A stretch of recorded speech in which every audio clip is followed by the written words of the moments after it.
The second board we're going to talk about is a fish, or what we call a fish. Fish range greatly. You have fish with round nose. Some fish have a kind of more of a pointed nose like a shortboard.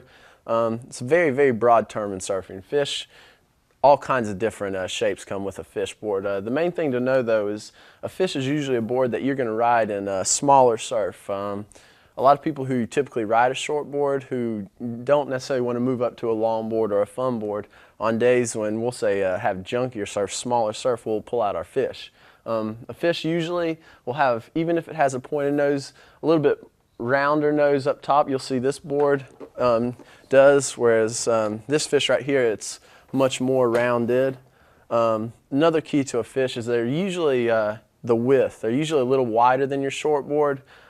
Thickness, you can ride them about the same. Some people actually prefer them thinner or thicker than their shortboard. That's more of a preference. The main thing though is you're going to add width to your board, and then also we usually ride them a couple inches shorter than your shortboard.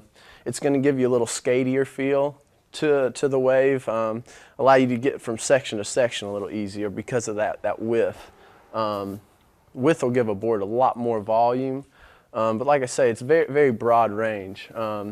These two boards, this one is shaped out of foam. This one's an epoxy, spit out of a machine.